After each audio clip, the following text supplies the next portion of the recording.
Bom, então na aula de hoje a gente vai falar sobre software, né? Caracterização de software. Nós vamos fazer algumas discussões que elas são baseadas em como que a gente gerencia, né? Qual é a percepção que a gente tem. O Wagner está assim.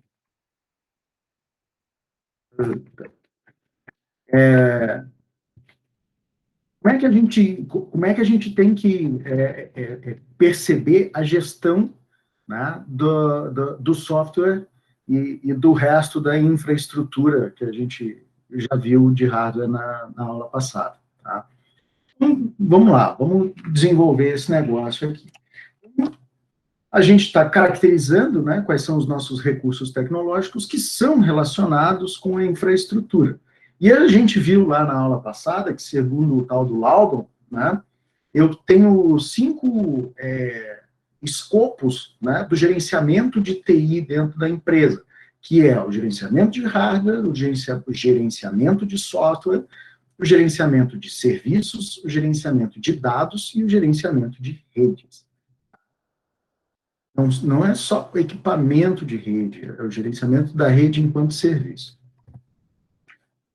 Então, falando de software, né, o que o software contempla? Quando a gente fala de software, de uma maneira geral, a gente fala de sistemas operacionais, tá? Aquilo que a gente instala naqueles negócios que a gente xinga, né? O hardware, e as aplicações, tá? Um que faz funcionar o hardware e o outro que entrega alguma coisa, um serviço para o usuário, tá certo? Vocês conseguem enxergar essa diferença, né? O que é sistema operacional, o que é aplicação. Tranquilo. Lógico.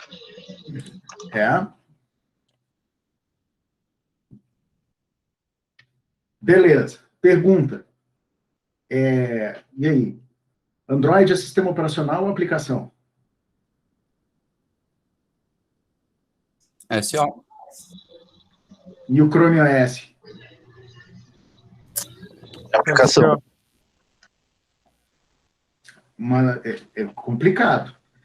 Eu tenho um sistema... Diga, Marcos.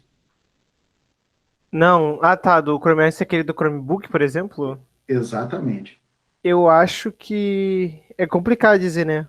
Realmente é complicado, porque ele tem os dois, ele tem o sistema operacional e tem embarcado as aplicações. Se você olhar o pacote em si, é difícil, tá? Mas ele, na verdade, é um negócio híbrido. Por quê? Porque ali naquele instalável, naquele pacote, ele fornece um sistema operacional bem definido, né? Se a gente abrir a caixinha e olhar lá dentro, eu tenho um sistema operacional e tenho uma aplicação. A aplicação, ela é o Chrome, né? E o sistema operacional é um Linux customizado para funcionar com aquele Chrome. Mas aí é que tá, a gente tem que pensar, né, em termos de gerência, como aquilo sendo uma caixinha fechada, tá? É bem capciosa a pergunta. O resto, aí outra também, né? Vocês acham que os hipervisores de virtualização de tipo 1 são o quê? O VMware ESX, o Zen, o XCP, o Proxmox, eles são o quê? Aplicação. Oi? É a aplicação. Certeza? Sim, porque ela provê o serviço de tu poder subir um host, ou coisa assim. Ele não é um sistema operacional que tu instala em um hardware. Sim, é um sistema operacional que você instala no hardware. Não, sim, tá, nessa parte sim, mas eu acredito que ela, como serviço, ela não se encaixa como um sistema operacional. Eu acredito que possa ser o seguinte, que um exemplo, pegar o Proxmox, ele é uma aplicação que é em cima de um sistema operacional Debian. Tá, e o ESX? O SX, eu não sei o que ele tem por baixo ali, mas eu sei que é algum Linux. modificado, alguma coisa do gênero. Ok, mas e aí? E a caixinha? A caixinha tá escrito o quê? Bom, aí eu já não sei dizer. É. Então, esse é o tipo de coisa que, assim... Deu para enrolar um pouco. Oi? Deu para enrolar um pouco. Essas aplicações, que na verdade não são aplicações, essas plataformas, tá? Elas são, na verdade, um conjunto, né, de sistema operacional com aplicação, que entregam alguma coisa, tá certo? Então, às vezes, é meio complicado de você caracterizar isso como sistema operacional ou como aplicação. Quando a gente trabalha com gerência de TI, a gente vai ter essa zona cinza, né, que você não sabe se o negócio é preto ou é branco, né? Aí fica aquela coisa, você fala, putz, mas e aí? Como é que eu classifico esse negócio? Tá certo? Então, assim, aí vai muito da cabeça de vocês, né? Pelo menos a parte de hipervisor, eu classificaria como sistema operacional, tá certo? Apesar de ser um sistema operacional que hospeda outro sistema operacional. Ele entrega uma experiência de aplicação, mas, na verdade, ele entrega hardware virtualizado, tá certo? Vocês podem considerar... Ele é plataforma, tá? Ele é uma caixinha, mas a gente pode considerar mais sistema operacional, tá certo? Mas aí, isso não é uma verdade absoluta, tá? Depende muito. Mas por que eu trouxe essa discussão? É para a gente tentar ver... Porque quando fala assim, você sabe a diferença de sistema operacional e aplicação? Claro, entendeu? Sistema operacional é Linux, Windows, macOS, né? Como é? FreeBSD, essas coisas, beleza. Mas a gente sabe que na nossa área existe mais coisa aí no meio, né? E a gente tem aqueles appliances que a gente tem muito por aí, que na verdade eles não têm eles têm software, mas não têm software, né? Eles têm o que a gente chama de firmware, que ele é um software gravado numa memória flash, normalmente, uma memória que não é uma memória, não é, não é uma memória de escrita normal, né? Ela é uma memória um pouquinho diferente, e que serve para embalar alguns equipamentos bastante específicos, né? Por exemplo, switch, certo? O switch ele tem o hardware e ele tem um sistema operacional, né? Que é um firmware. É um sistema operacional específico para aquele hardware, né? Ele não é que nem um sistema operacional de um computador, que você vai lá, bota um CD, né? Ele já vem com um sistema instalado. Para você fazer uma atualização, normalmente é algo de risco, a gente já sabe bem, até pelas características da memória flash, e ele tem um espaço de memória que aí sim, ele armazena as configurações que a gente faz para o funcionamento daquele equipamento, né? Então, só para a gente tentar entender. Beleza. Então, vamos lá. Qual é a principal diferença entre sistema operacional e aplicação? Isso a gente já viu, né? Como é que eu posso controlar o software dentro de uma empresa? Como é que a gente controla software? Eu acredito que tendo uma base de dados dos softwares, principalmente os principais da empresa. E além, tipo, porque eu também diria licenças, mas tipo, tem muitos softwares que não precisam de licença. Mas eu acredito que criando uma base de dados de softwares que é utilizado na empresa é um jeito, porque nem todos, uma empresa grande, né, uma empresa eficiente, nem todos têm acesso administrativo para instalar softwares. E criando bases de dados de softwares talvez de cada setor, porque tem setores que utilizam outros softwares, e tem outros. aí tu tem um controle de software utilizado na empresa. É o que eu imagino. Então, né, eu tenho que organizar, de alguma forma, um sistema de cadastro e controle do meu software. Mesmo que esse software ele não seja um software que careça de gerenciamento de licenças. Tá? Então, a gente tem uma série de ferramentas para você fazer inventário, e isso é uma coisa bastante importante, para conseguir administrar isso. Mas, sim, uma das coisas que as empresas pecam muito hoje em dia é a ausência de um mecanismo maduro, tá, para fazer esse cadastramento e controle, né, e inventário do software que roda nas máquinas, tá certo? Então, e a gente está passando também por uma fase, né, muita gente em home office, e isso implica numa dificuldade de controle de software instalado na máquina corporativa, né? Ou, pior ainda, né, ou melhor, não sei, a ausência de equipamento corporativo, né? Agora, o cidadão ele está trabalhando no computador dele em casa. Né? Então, eu, por exemplo, eu tenho um computador na Procempa lá, mas eu não uso esse computador na minha casa. Eu estou em home office, eu tenho um computador meu que eu utilizo. Né? Aí, por quê? Primeiro, porque... Mas tu faz acesso remoto ao computador da ProSempa ou tu utiliza o teu normal, assim? Eu uso o meu.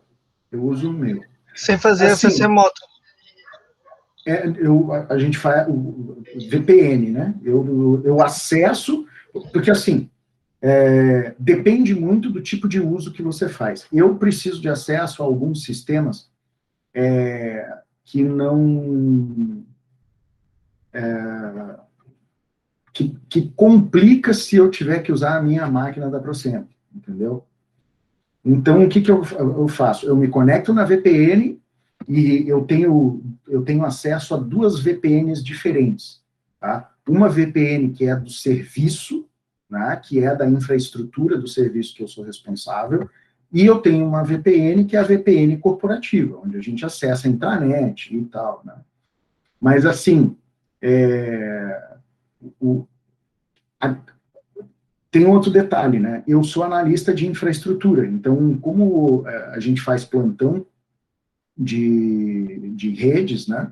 Eu preciso de acesso aos equipamentos, eu preciso fazer um SSH num switch ou num roteador. Então, se eu tivesse que me conectar na minha máquina lá, eu estaria bastante limitado. E, inclusive, eu teria um problema, né? Se a gente tivesse... porque, assim, se faltar luz, a máquina desliga e morreu. Aí eu vou ter que ir lá para ligar. Não, tem um esquema que faz a máquina religar após queda de energia? Sim. Só que nem todas têm esse recurso, né? O computador que eu tenho é um desktop comum. A única coisa que tem demais é que tem 2 monitores, que hoje em dia não é mais demais, né? Hoje em dia é muito difícil trabalhar com um monitor só. Depois que você se acostuma com o segundo, é impossível. Sim. Isso aí eu concordo, Oi? Isso aí eu concordo. Eu usava 2 para trabalhar e um eu usava para fazer teste em computadores. Uhum. Aí eu tive que me adaptar só com. Não, eu tenho um monitor do lado, estou com um note aqui e um monitor do lado, justamente porque é muito difícil você trabalhar com uma tela só. Mas vamos lá. Então, como é que a gente consegue controlar software dentro da empresa? É uma tarefa muito chata, certo? O controle de patrimônio, de uma maneira geral, ele é bastante chato.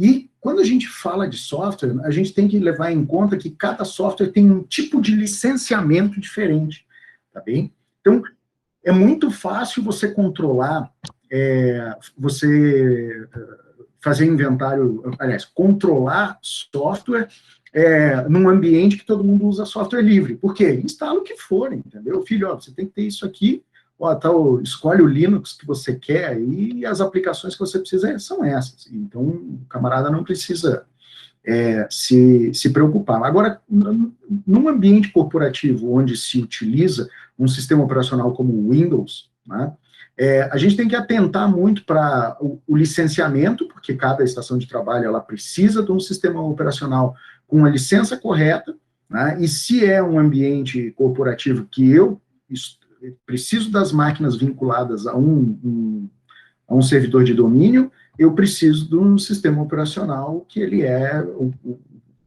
a versão profissional, né, que tem suporte à autenticação centralizada. E a diferença de preço, ela é significativa. Né? Ô, Fernando, eu sempre tive essa dúvida aí, na verdade, inclusive eu já consultei pessoas ligadas à Microsoft, claro que talvez eu não tenha consultado a pessoa correta também, né? Uhum. Mas, por exemplo, lá na minha empresa, a gente tem algumas máquinas home, por exemplo, né, com a licença home, né, que eu sei que não é o correto, né, mas o fato é que hoje na filial que eu trabalho, que eu atendo também, a gente não tem um AD, né, então essa máquina poderia estar trabalhando como home, com a versão do Windows 10 Home?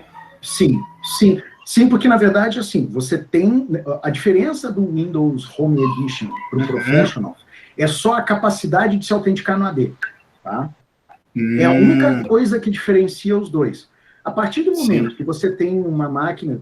eu comprei um notebook que veio com Windows 10, mas veio com Windows 10 Home. Eu não consigo usar essa máquina vinculada a um domínio, tá certo? Sim, isso eu já vi que ela não tem o recurso mesmo, né? Exatamente. Mas, assim, esse é um sistema operacional quente. Eu tenho a licença dele. Eu tenho a licença corretamente, isso. Exatamente. Eu posso utilizar. E a limitação que tem eu não vou me utilizar do serviço de domínio, entendeu? Agora, se na sua empresa isso não faz diferença, tem por que se preocupar.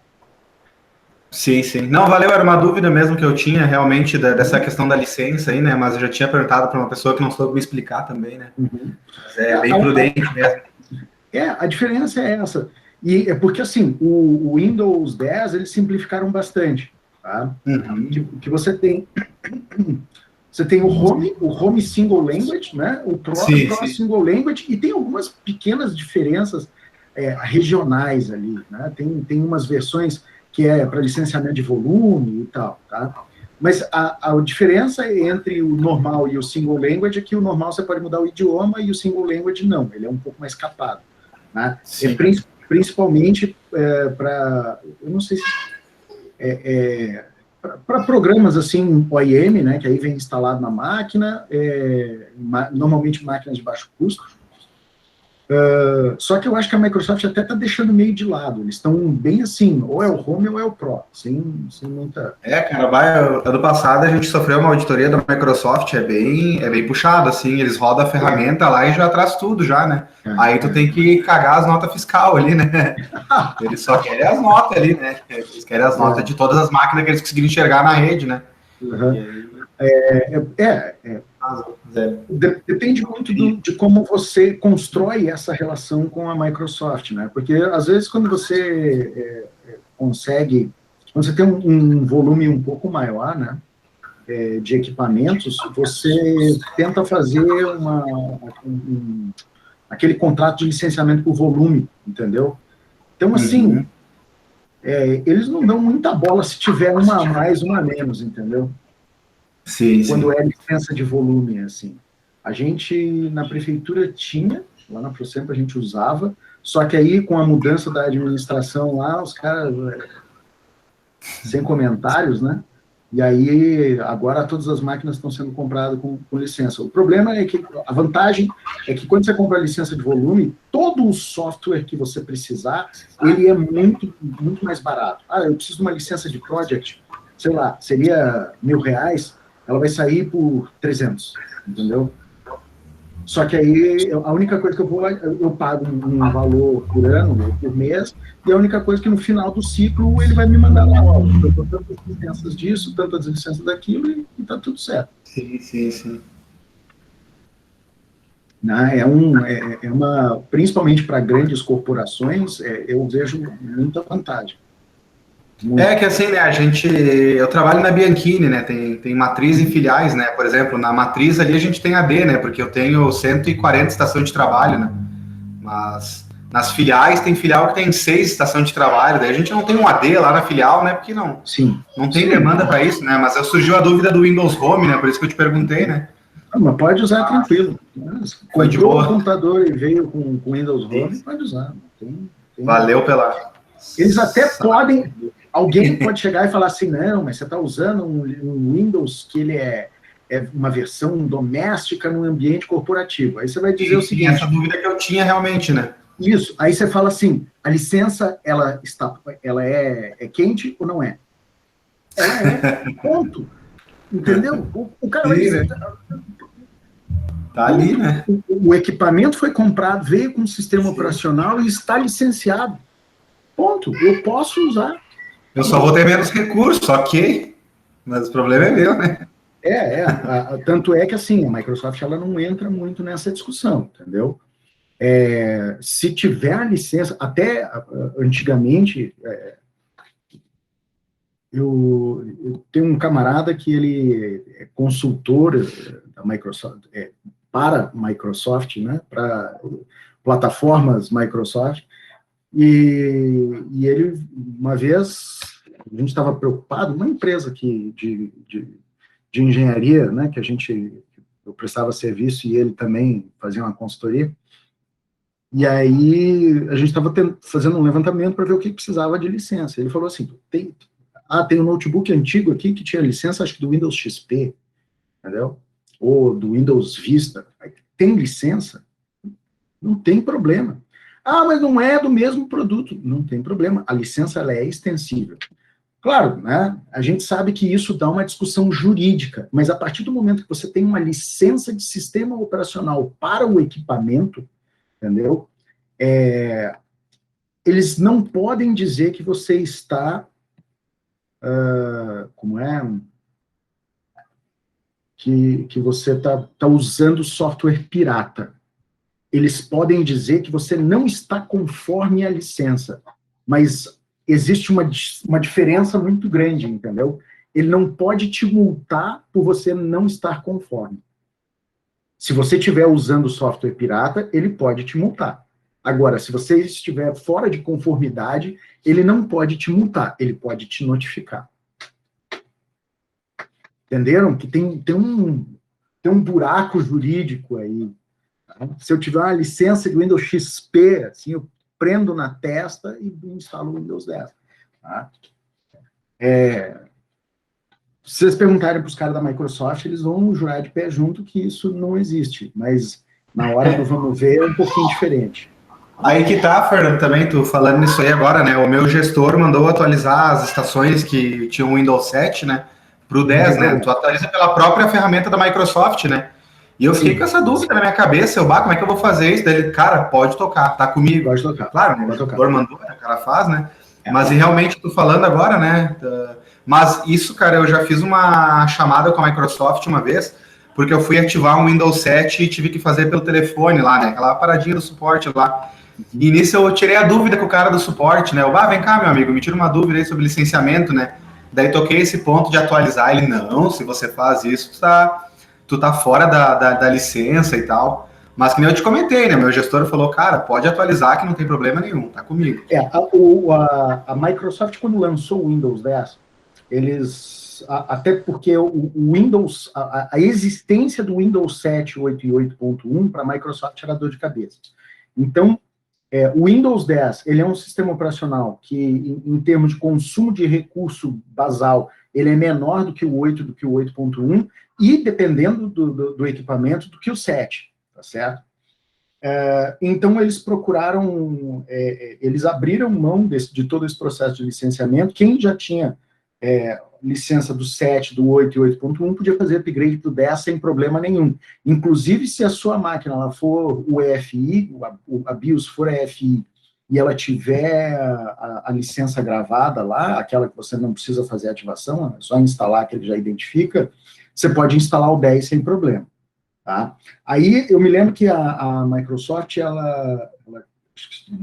não sei se foi em 2016, 2017, ela falou, pode atualizar o 10 até uma determinada data. Aí, depois não podia mais, né? Aí eu não sei o que aconteceu, passou acho que um ano, eles voltaram atrás e hoje, se você tiver do 7 para frente, pode atualizar com o 10 sem problema nenhum, que a licença é válida. Tanto que a própria ISO permite isso, né? Tu monta a ISO lá e roda o setup, ele pergunta se tu quer atualizar a máquina, né? Tipo, Isso. Por que eles fariam uma ferramenta dessa, né? E deixariam até hoje aí, né? Não, A ISO original lá da Microsoft faz isso. Eu acho que foi até um bom posicionamento de mercado deles, entendeu? Até para você, primeiro, né, resolver uma série de problemas que eles mesmos tinham, porque a partir do momento que você homogeneiza.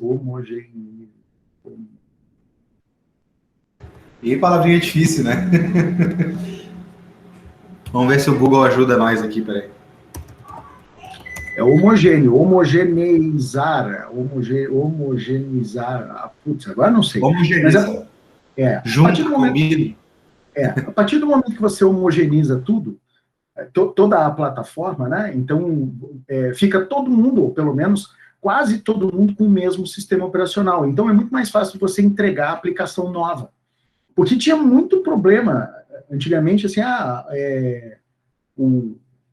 exemplo, o Office 2003 não funcionava no Windows 8, né? Funcionava, a gente sabe, mas isso, e o próprio suporte fica mais fácil. Tinha muito problema, principalmente com o setor público, porque a Microsoft, ela vende muito para o setor público. Se você pegar, sei lá, o próprio governo americano, tudo é Microsoft. Aí, eu me lembro que eu li uma reportagem que tinha muito problema na Alemanha. Por quê? Porque eles tinham, como era muito restritiva a política de atualização, tinha equipamento que era para uma tarefa trivial, que a máquina rodava Windows XP ainda, entendeu? E aí ela estava vinculada a uma infraestrutura, e os caras falaram que eles não iam fazer a atualização porque tinha que funcionar daquele jeito. E o alemão não sabe como é que é. Então, de certa forma, eles flexibilizaram para conseguir acabar com... Porque acaba sendo também um problema de segurança, né? Você, principalmente, são contratos muito, né, financeiramente vantajosos, e aí você não vai ficar amarrado numa plataforma que já está obsoleta, porque você não quer entregar uma meia dúzia de licença para o cara. Entendeu? Quanto é que eles ganham aí com o Windows Server? Aí vai manter lá o sistema de autenticação do Windows 2000, né? Então, tem isso. Beleza. Com a migração de muitas aplicações para ambiente em cloud, como é que fica o licenciamento? Vocês já pensaram nisso?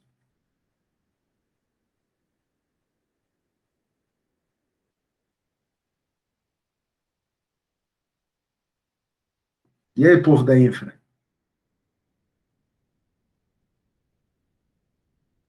Eu sei quando tu vai subir uma VM na nuvem lá, por exemplo, lá tu já paga pelo licenciamento dela, né? Por exemplo, uma Windows, que nem o valor muda, se tu vai subir um Linux, se tu vai subir um Windows, tu já paga o licenciamento embutido já na própria VM lá. Isso, só que aí nós estamos falando de nuvens que são públicas, né? E Isso. Como é que eu faço na minha nuvem privada? Eu não sei. Tá? O formato de licenciamento dos sistemas operacionais mudou. Antigamente, você tinha você comprava o Windows, deixa eu tentar lembrar, porque a cada versão de Windows Server, eles mudam todo o licenciamento, né?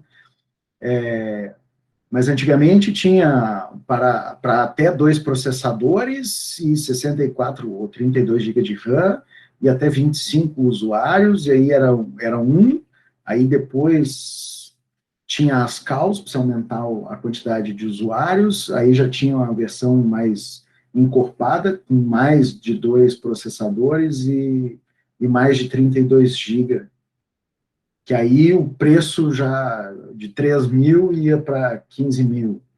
Tá? Hoje em dia, se eu não me engano, tem o Foundation, né, que é o mais perrapado, que você pode entregar 2 núcleos de processamento, e o Data Center, o Essentials, né, desculpa, e tem o Data Center, que aí é mais encorpado, tem outros recursos, e aí você pode usar, não tem limitação só dos 64 bits de endereçamento do sistema operacional, né? Fala, Wagner. Nem vi, tava com o microfone aberto aqui, foi mal. Desculpa aí. Os outros sistemas operacionais também, aí vamos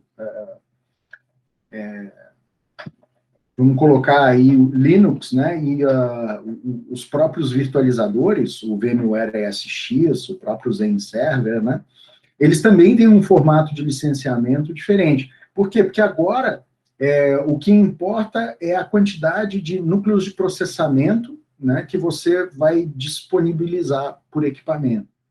Tá? A gente, principalmente em data centers um pouco maiores, assim, a gente tem equipamentos bem complexos, né, em termos de arquitetura. Então, você tem aqueles blade centers que cada servidor, cada blade daqueles tem 2, 4 processadores com, sei lá, 256 GB de RAM. E aí você vai colocando tudo aquilo e liga esse negócio num storage. Então, é um arranjo computacional bastante complexo. E para você licenciar o sistema operacional, começou a ficar um pouco difícil. Então, assim, o licenciamento virou um desafio, né? Quando se fala de equipamento, duas coisas, né? Aquisição do equipamento e contrato de suporte.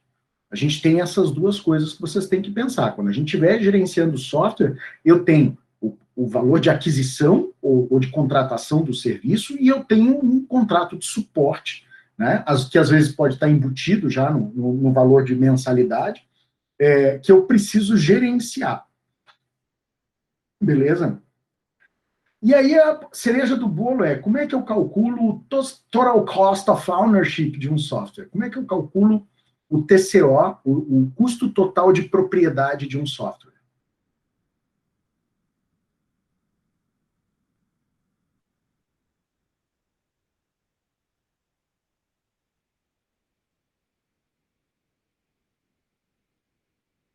Alguém?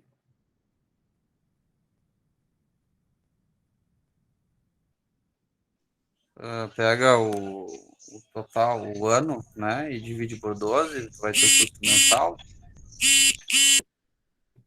Não é bem isso. Vamos...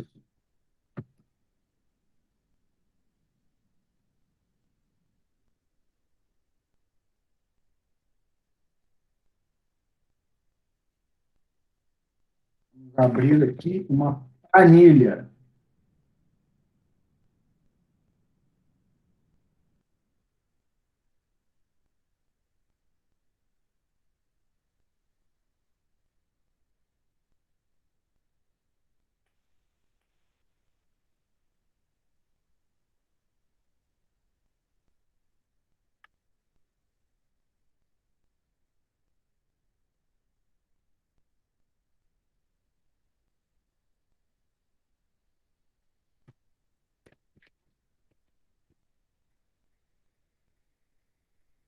Tudo na vida tem dois custos.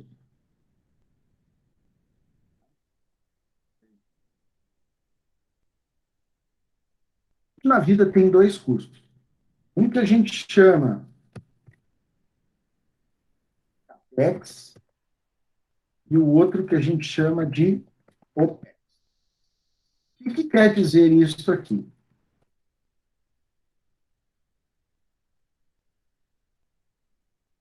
Despesas de capital e despesas operacionais. Vocês já ouviram falar disso aqui?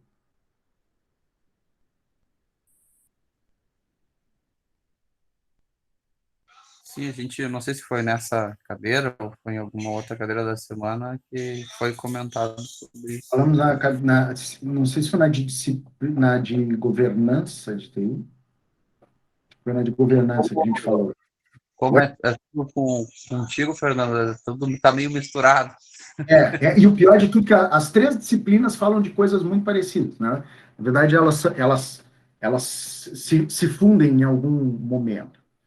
Então, a gente tem dois custos para qualquer coisa que a gente compre, tá? A gente tem o custo de capital, que é o dinheiro que eu tiro do bolso para pagar por um determinado objeto, um determinado serviço. E eu tenho o custo operacional, que é quanto eu preciso desembolsar ao longo do tempo, tá? Para que eu possa utilizar aquilo que eu comprei. Tá? O maior exemplo disso, tá, é um negócio chamado automóvel. Tá? Primeiro porque, assim, eu vou ter o automóvel,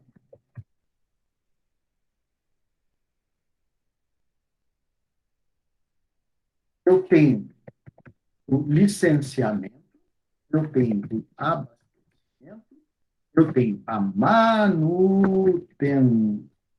manutenção e eu tenho um negócio chamado de depreciação. Opa, não, tio.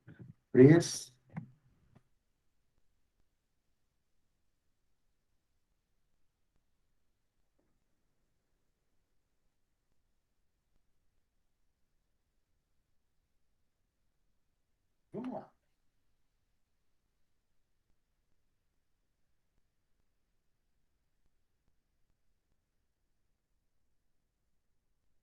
Quanto custa o meu automóvel em um ano?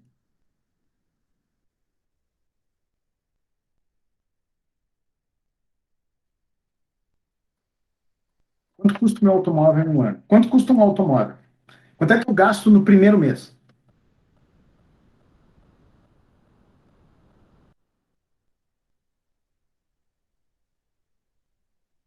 Vamos acordar. Que é um automóvel aí de 60 mil reais. 60 mil.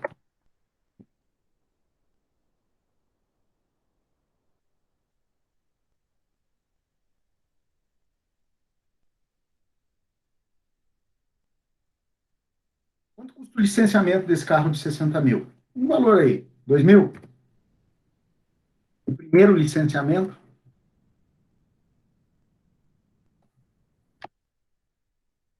Licenciamento do quê, Sônia?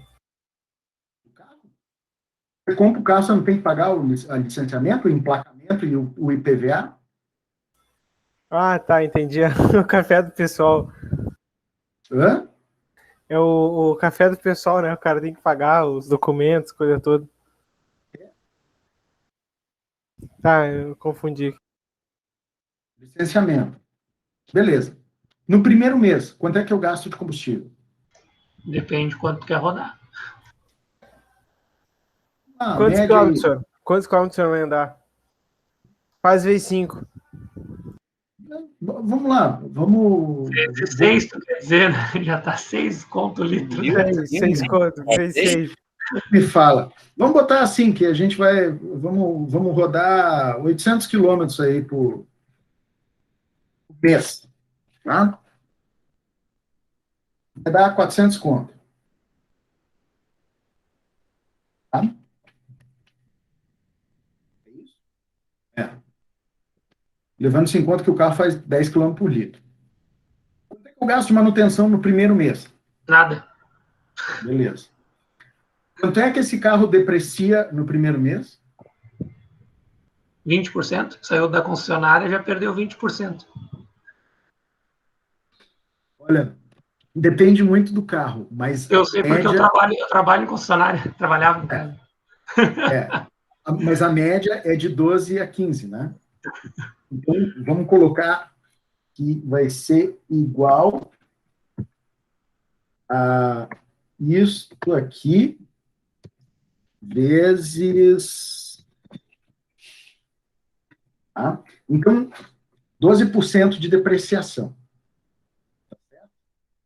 Então, esse aqui é o custo no primeiro mês.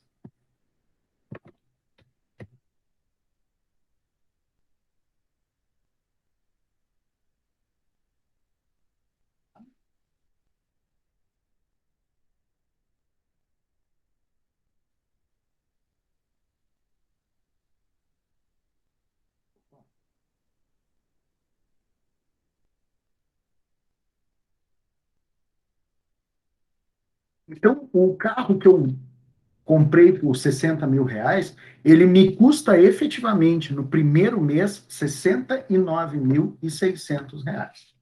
Beleza? No segundo mês, eu preciso pagar esse automóvel de novo? Não. Eu preciso licenciar de novo? Oi? Não, nenhum dos dois. Eu preciso abastecer de novo? Isso sim. Preciso fazer manutenção? Já porque já rodou 1.000 quilômetros, tem que fazer a primeira revisão. Não, eu rodo 800, cara. Oi? Sim, mas tu rodou 800 mês passado, vai dar 1.600. R$ 1.000 de manutenção da primeira revisão? Não, capaz, tá louco? 600? É óleo e filtro. 500 conto. Porque toda concessionária, você vai parar o carro lá, e o cara vai falar assim, não, mas nós vamos trocar aqui a borracha do limpador de para-brisa, que está um pouco ressecada. Nós também já notamos aqui que tem um desgaste. Sim. A última vez que eu levei carro para fazer revisão em concessionária, eu tinha uma ideia que eu fui fazer a revisão de 60 mil. Eu cheguei lá, o cara me apresentou uma conta de 8 mil reais, eu sentei na frente dele e falei assim, me dá a lista de tudo. Ele queria me trocar uma bateria, minha bateria era nova. Queria me trocar as palhetas do limpador a preço, assim, de ouro. Eu falei, cara, eu compro Bosch a 50 reais cada um, né? Sei lá, era 200 e não sei quanto. Pastilha de freio, as pastilhas são novas, porque eu mandei fazer o freio do carro. A única coisa que eu quero que vocês vejam é que com 60 mil quilômetros eu preciso fazer regulagem de válvulas. Né? Sim.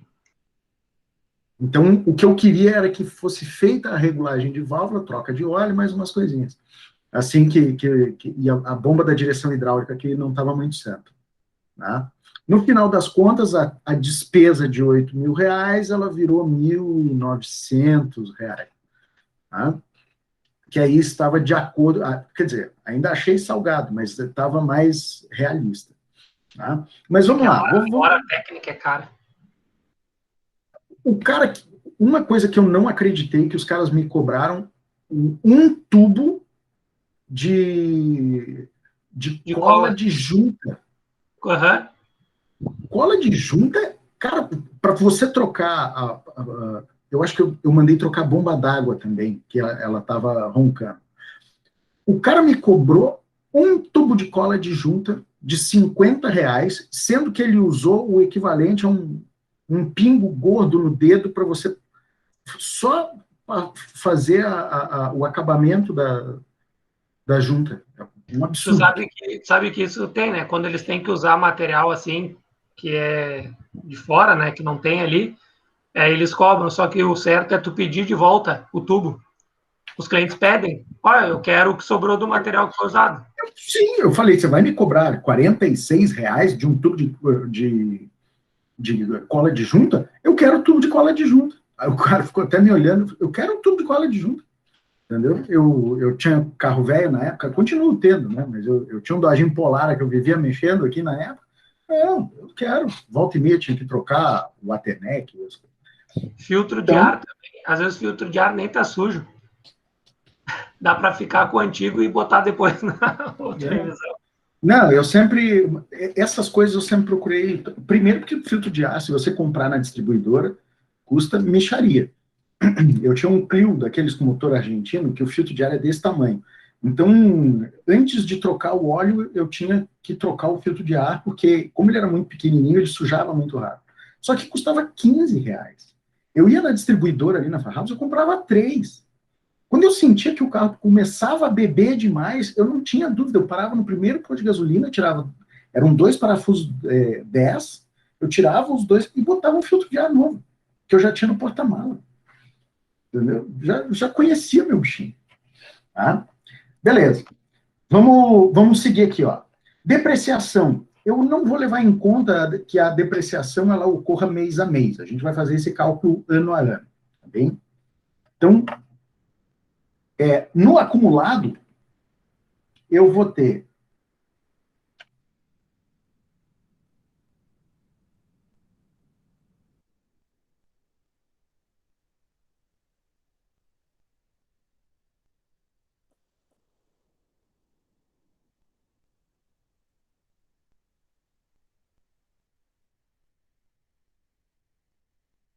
acumulado, esse carro já está me custando 70.500. Não é isso? Beleza. Nos próximos meses, eu só vou precisar abastecer esse carro. Tá? Como eu estou rodando 800, eu vou ter uma outra revisão de 7.500, vamos botar aí? Depende da concessionária, né? De 10 em 10 ou de 5 em 5. Tá, vamos botar, no 6º mês, eu vou ter uma revisão de 1.000, certo?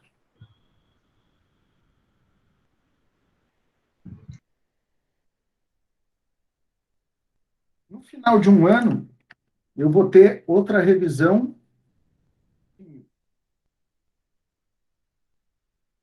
Ao final de um ano, eu preciso licenciar o carro novamente. Então, como o carro depreciou, eu vou pagar um pouco menos de licenciamento. Tá? Mas o carro depreciou. Quanto que um carro deprecia em um ano?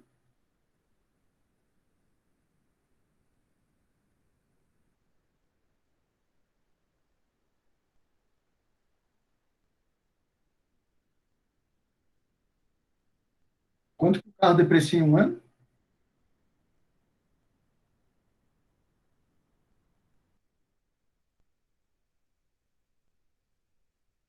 20%? Depende muito, né? Mas vamos trabalhar com 17, tá?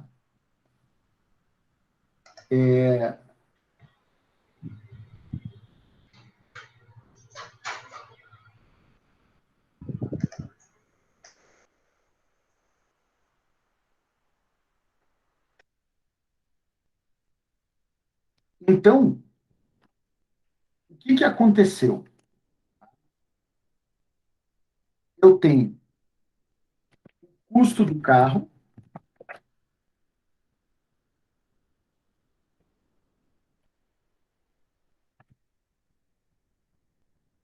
eu tenho o custo do licenciamento, eu tenho o meu gasto com abastecimento, o meu gasto com manutenção e a minha depreciação. Então, o que acontece? Em 14 meses que eu comprei e utilizei um automóvel de 60 mil reais, eu tive que desembolsar 89.400.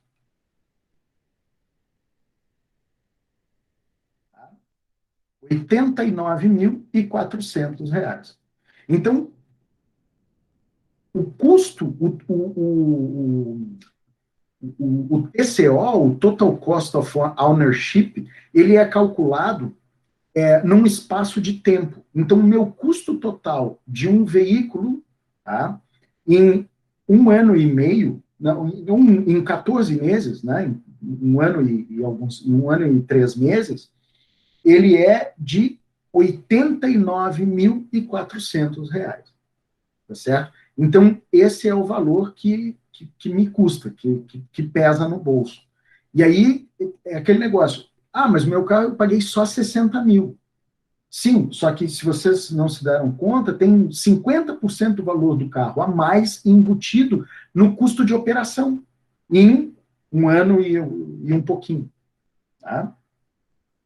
E acontece isso também quando a gente fala de hardware e quando a gente fala de software. Por quê? Porque esse mesmo cálculo que a gente fez aqui, que eu fiz em relação ao automóvel, que eu acho que ela é bem mais didática, a gente tem assim, tem o custo. É um pouquinho diferente quando a gente vai falar de software, né? A gente tem que fazer assim, custo de licença, custo de suporte, custo de treinamento. Normalmente a gente trabalha com software assim. E aí depende muito do formato de licenciamento. O que é mais barato? Você comprar um Windows Server ou usar um Linux, ou um servidor Linux corporativo, né? Um Red Hat, um Oracle, no seu ambiente.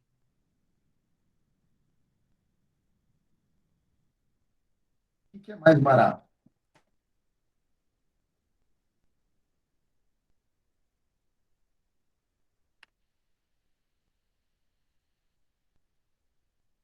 E aí?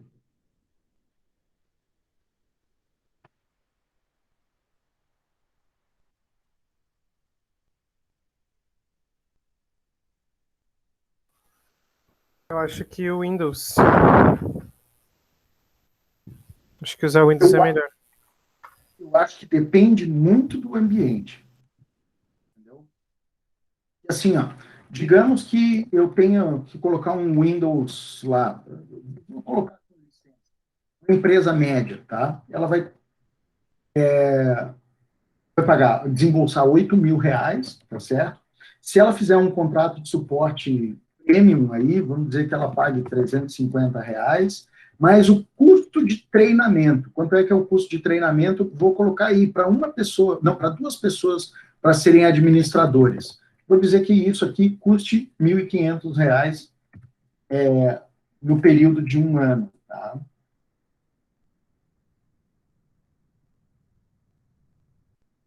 Então,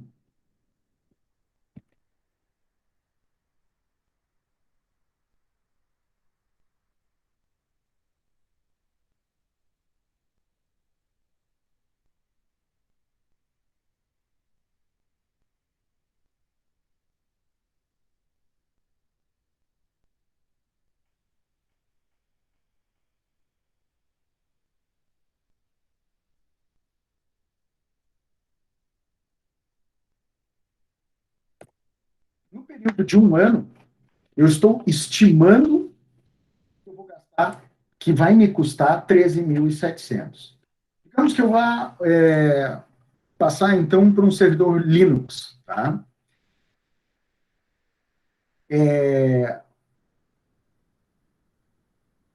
Eu não tenho custo de licença, mas eu tenho custo de subscrição. Isso para usar um Linux mais corporativo. Então, eu tenho lá o custo de subscrição, vou colocar aqui de R$ 2.500, custo de suporte, 600.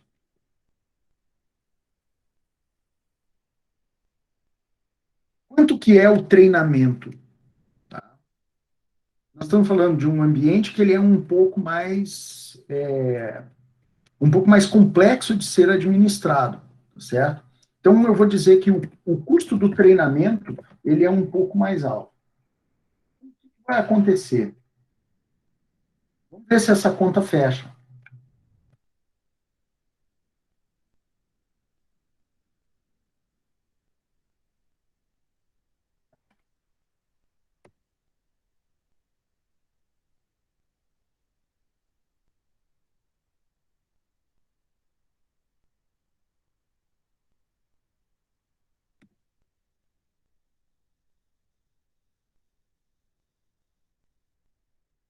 só. Então, o meu custo total de propriedade nesses dois cenários, eu vou calcular dessa forma. Eu tenho que ver quanto é que eu tenho que tirar de dinheiro do bolso, né? Quanto que eu tenho de capex imediato para aquisição, ou seja, o custo de licença, tá certo? E aí depois eu tenho um custo operacional, que eu tenho o meu custo de suporte e tenho aqui o custo de treinamento, que não são custos de aquisição, tá? São custos de operação. Beleza? Então, no final das contas, eu vejo que a diferença de valor dentro desses dois cenários, né, o TCO, ele é bem pouquinho diferente. Pelo menos num período de 13 meses, né, que é o que a gente está calculando aqui. Então, sempre que eu for pensar em custo total de propriedade, eu tenho que pensar no período inteiro, tá certo? E isso eu faço com software, eu preciso também fazer com hardware, tá certo? Então, assim que eu calculo o meu TCO. Tranquilo? Conseguiram captar? Alguém ficou com alguma dúvida a respeito disso?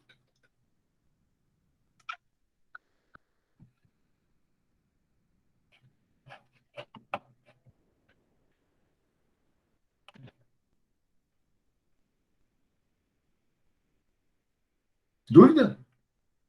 Tranquilo? Beleza. Então, vamos lá.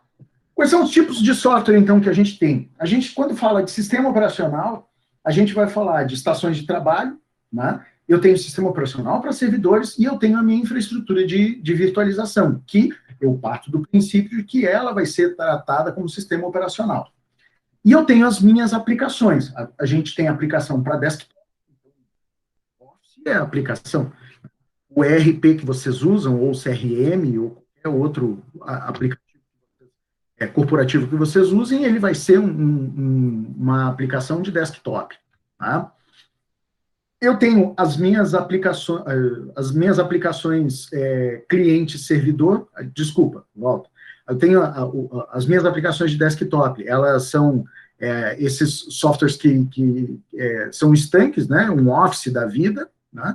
E eu tenho as minhas aplicações cliente-servidor, que aí sim, eu tenho o CRM que vocês têm, o ERP, qualquer outra aplicação onde eu tenho um cliente executando na máquina e ele precisa se conectar a um servidor para consultar os dados e manipular. Tá?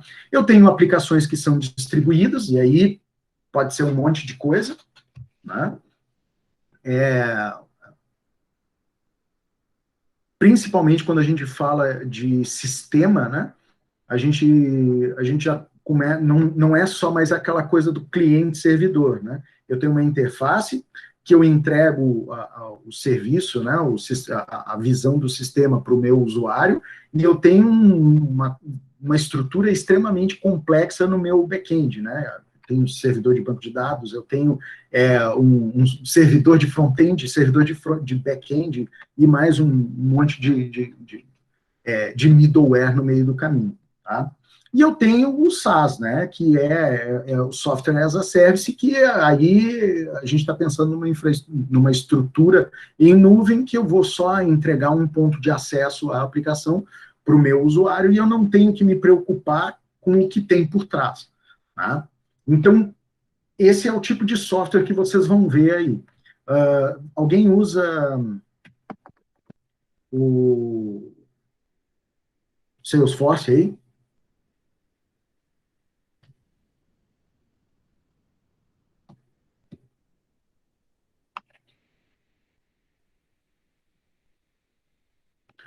O Salesforce, ele é um CRM, né? Ele é um sistema de venda, uma plataforma de controle, né? de venda. Ele é um CRM com um pouco de ERP, né? Mas focado para vendas, né? Para atividade comercial, que antigamente era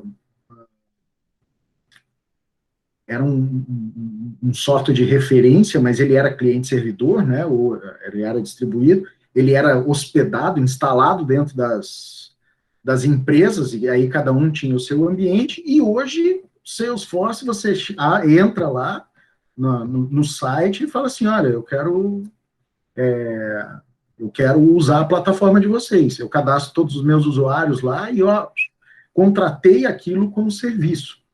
Tá? Então, os próprios serviços do Google, eles são softwares como serviço. Quem usa o G Suite é software como serviço. Né? A gente tem aí toda uma gama de software, de aplicação de escritório, que, na verdade, é tudo acessível através de um browser. Não tem nada, absolutamente nada, que dependa de alguma coisa instalada na máquina de vocês, exceto do browser. Né? Tanto é que eu posso utilizar no celular, eu posso usar em qualquer sistema operacional, até no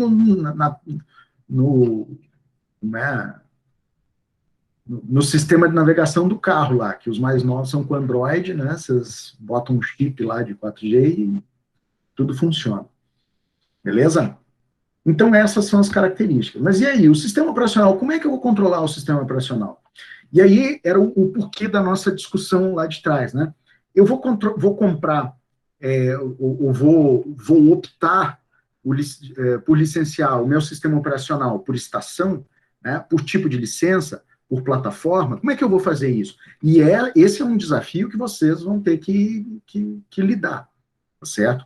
Então, cada cenário que vocês tiverem, a gestão, ela vai ser um pouquinho diferente. E aí é que está a complexidade de gestão do gerenciamento de software dentro da infraestrutura. Tá? Então, como é que são comercializados os sistemas operacionais no que diz respeito a licenciamento? A gente já trouxe essa discussão aqui.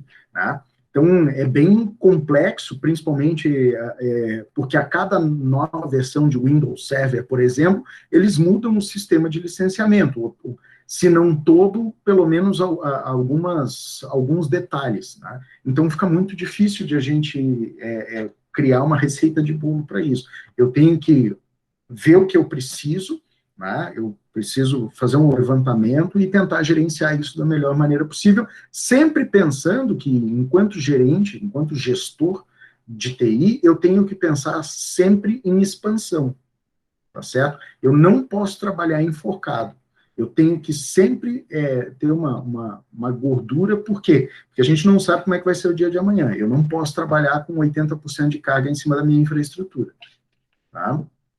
Porque isso aí já começa a ser crítico. Qualquer coisa, qualquer aumento, qualquer variação que vocês tiverem de demanda, vocês não vão conseguir entregar o serviço, tá certo?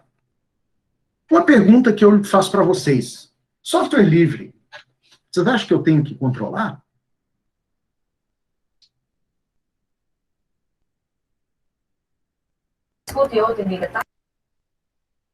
Tu diz tipo Linux? Tu diz tipo Linux? Software livre. LibreOffice é software livre.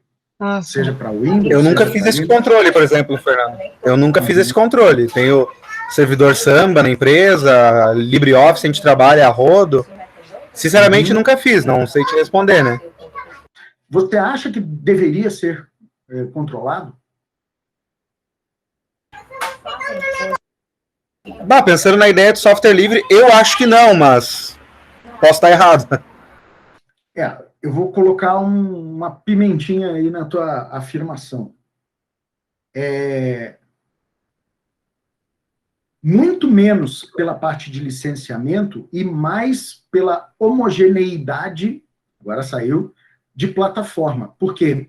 Porque a partir do momento que você não gerencia, daqui a pouco alguém está tendo algum problema, você vai ter que despender tempo em suporte, tá? Porque o camarada está usando uma versão desatualizada.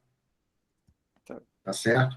Então, sim, eu acho que é recomendável controlar o uso de software livre, pelo menos para que se tenha uma homogeneidade de versões. Então, se eu estou trabalhando com LibreOffice 6.4, eu tenho que me preocupar se tiver alguém usando a 6.0. Por quê? Porque tem bug, tem um monte de coisa que daqui a pouco o cara vai estar experienciando e vocês vão ter que dar suporte. Tá certo? Isso com certeza, né? Até a versão diferente, um cara edita um documento, passa para o outro, e aí já foge do padrão. Isso aí tu tem razão mesmo, isso aí. Mas que nem o Adriano botou ali, daí tu pode ter um software de inventário para isso, né? Isso. Que nem, por exemplo, eu na empresa uso o Fusion Inventory junto com o GLPI, né? Então eu tenho eu consigo controlar as versões ali, mas isso dá muito problema, problema. Eu gosto muito do OCS Inventory, e as versões mais novas, elas estão bem legais, entendeu? Dá um pouquinho de trabalho para você botar para funcionar, né? Porque às vezes a instalação é meio tosca, mas depois é uma beleza, cara. Você roda, você pega ali o inventário Compensa, de toda... né? Compensa. Compensa, tudo na palma da mão, né? Até IP ele pega. É mapeamento de IP ele pega. Isso, e ele é uma ferramenta que te ajuda a gerenciar tanto a parte de hardware como a parte de software, né? Então, eu tenho um inventário completo das minhas estações de trabalho e se eu quiser também, dos meus servidores. Apesar de que hoje muita coisa é virtual, é mais para eu ter um inventário de software do servidor. Mas, então, fica essa reflexão, né? Independente de o software ele ser licenciado ou não, ou se ele é software livre, convém sim que a gerência de TI ela se preocupe na manutenção das versões dos softwares que estão sendo executados. Fala, Adriano. Eu estava falando aí, né, do OCS Inventor. Tem um outro que um cliente usa, que é eu não sei se é gratuito ou pago, é o Spiceworks, acho que é. Spiceworks. É isso, Spiceworks. É o da Spiceworks. Não, mas esse eu acho que é pago. Eu acho que é pago. Eu não sei te dizer se é pago, mas ele me mostrou lá. Cara, muito bacana para questão de gestão, assim, de inventário. Uhum. Então, o que a gente precisa fazer, né? A gente precisa ter em mente quais são as ações que a gente precisa levar adiante e o que precisa gerenciar, tá certo? E se preocupar com isso. Então, é uma questão de estratégia. A partir do momento que todo mundo usa a mesma versão do software, fica mais fácil de eu oferecer o serviço de suporte, né? E, além disso, eu também estou mitigando problemas que possam ter, como o Wagner colocou ali, em relação à compatibilidade na geração de documento. Então, a gente sabe que, às vezes, principalmente o LibreOffice tem essa característica, né? Às vezes, de uma versão para outra, ele já se perde na formatação. Tá? Então, a gente consegue mitigar esse problema dentro da empresa a partir do momento que eu tenho um controle mais acirrado do versionamento do software, né? E eu tenho uma política assim mais restritiva. Não me fala em WPS, olha, nossa, acabou a aula depois dessa, pelo amor de Deus. Né? Que horror! Uma vergonha esse troço chinês aí. Eu acho bacana. Você sabe que eu usei um tempo para ver qual era, porque eu achei interessante que ele tinha uma compatibilidade alta com o Office, mais do que o LibreOffice tinha. Só que aí, quando eu comecei a ver umas coisas estranhas lá, putz, eu já fiquei com o pé atrás com esse WPS Office aí. Bem coisa de chinês, assim, ele copia coisa, entendeu? Ele mantém uma conexão com um endereço obscuro, né, com um fluxo de dados contínuo. Tem umas coisas que não me chamaram a atenção.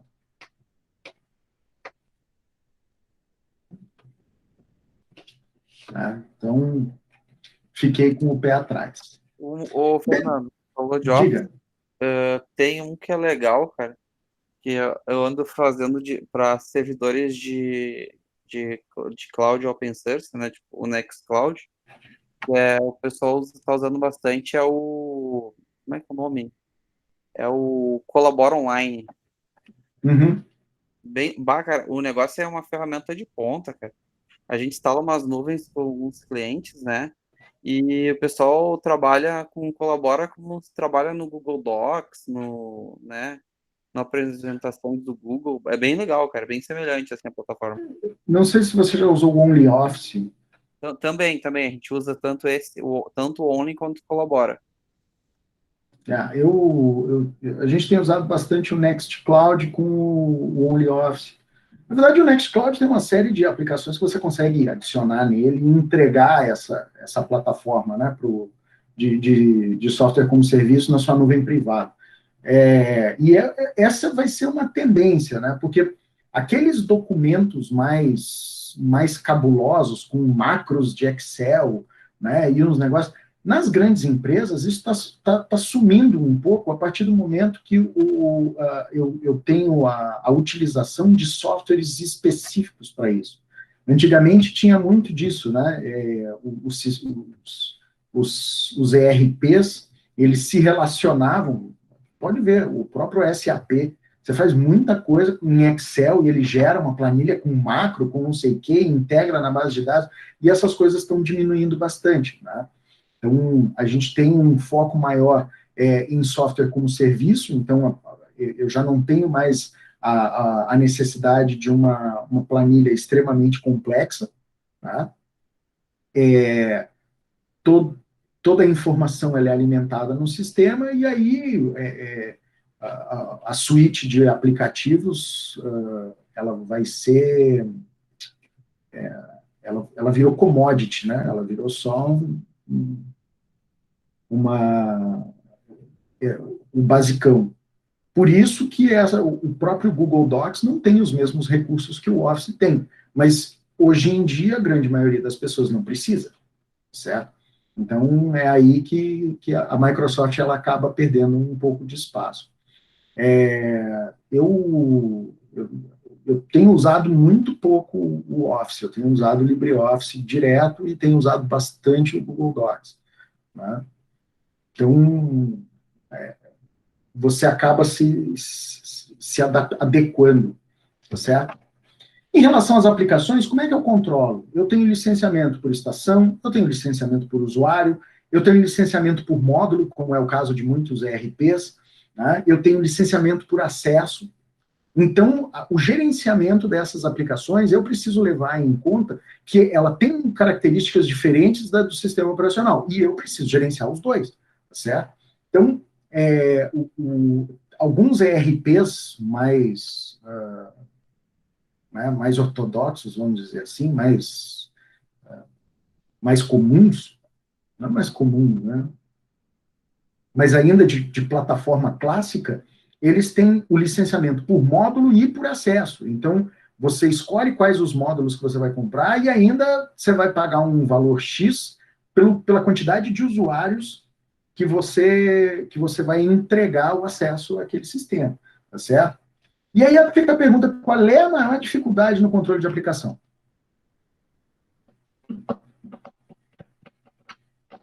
Qual é a maior dificuldade que vocês veem no controle de aplicação?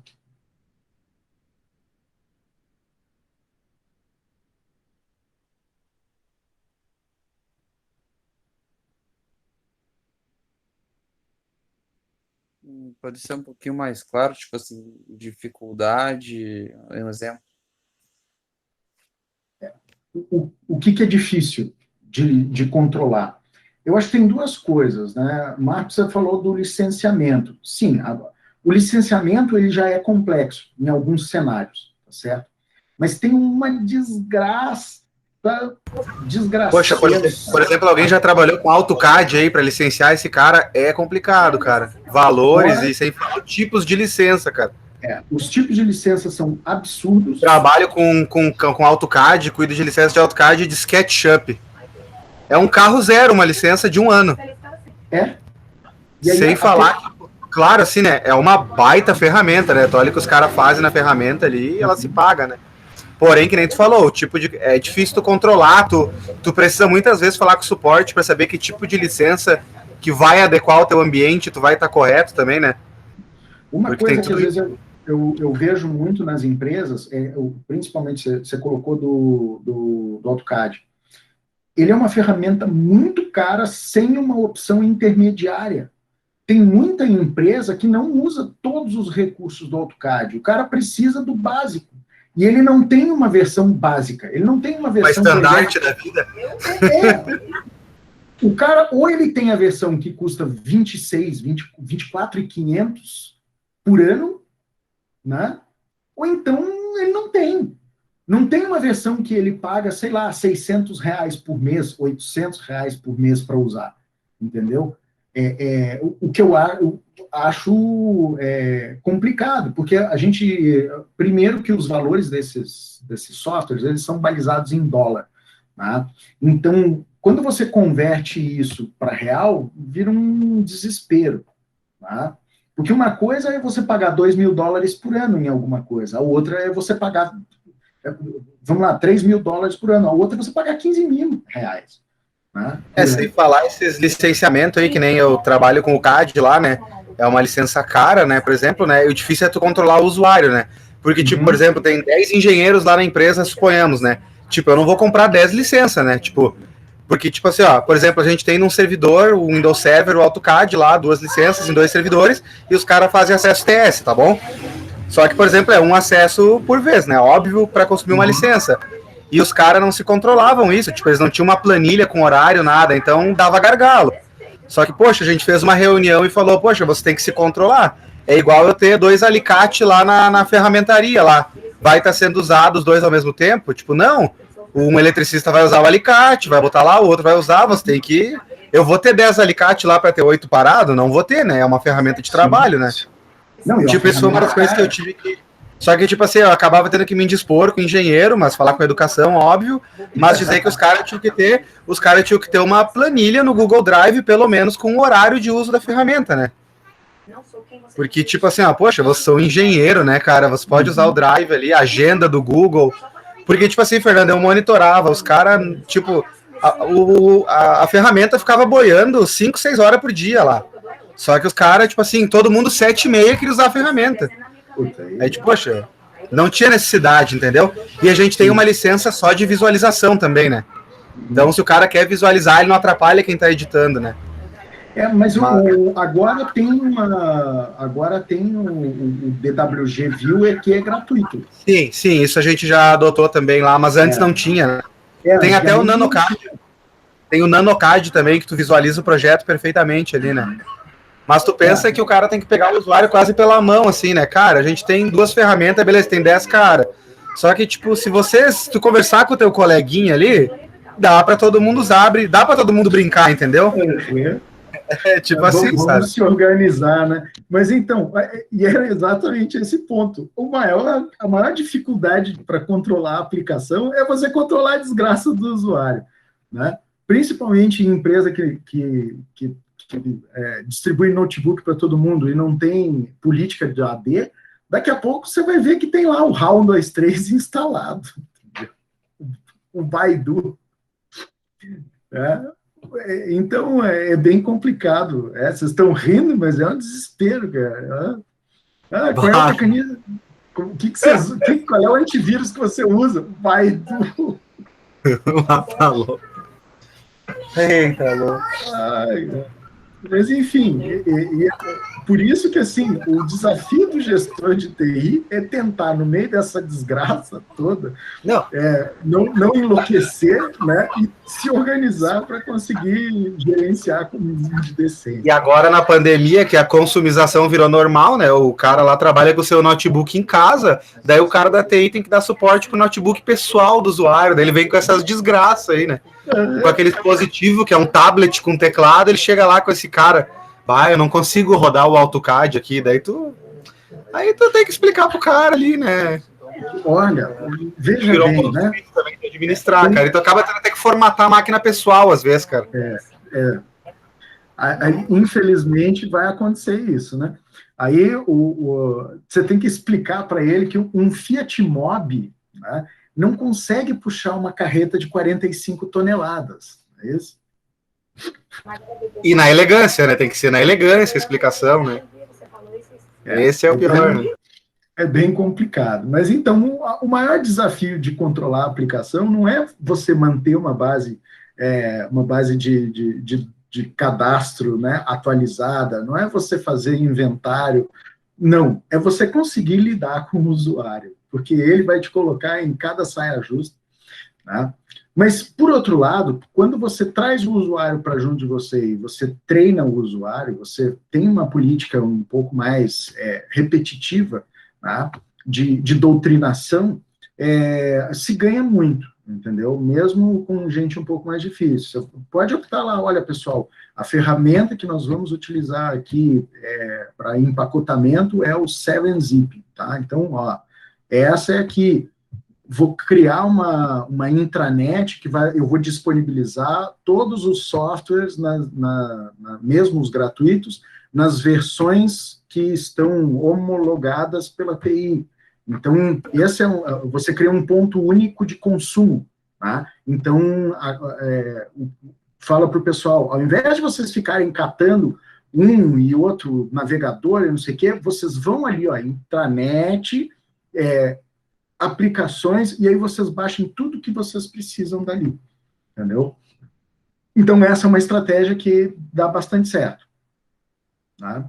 Coloca num ambiente que mesmo de casa o cara possa acessar, disponibiliza ali o software na versão que vocês estão suportando e já diminui bastante, tá? Então, fica aí a dica. Mas é complicado, né, Fernando? Essa pandemia bagunçou muita empresa, né? Por mais que o cara tentou se organizar, mas foi tudo muito rápido, né? Tipo, claro, agora o cara tá se ajeitando de novo, mas muita empresa, tipo, porque não tem, né? Deu negócio, a empresa não pode parar, né? Libera daqui, libera dali, e a segurança vai apertando também, né? Porque, tipo, o cara acaba dando um monte de brecha de segurança também, né? Até que não é o foco da aula, mas é complicado, cara. Muita empresa que tinha um ambiente assim, ela optou por criar uma VPN e dar acesso via TS nas estações, porque eu posso. Entendeu? Para cada estação, eu posso permitir um acesso de terminal sem problema nenhum. Então, isso foi uma coisa que na prefeitura a gente adotou isso. Então, o camarada ele se conecta na VPN e ele tem acesso a um range de endereço muito restrito, né? Que é só das estações.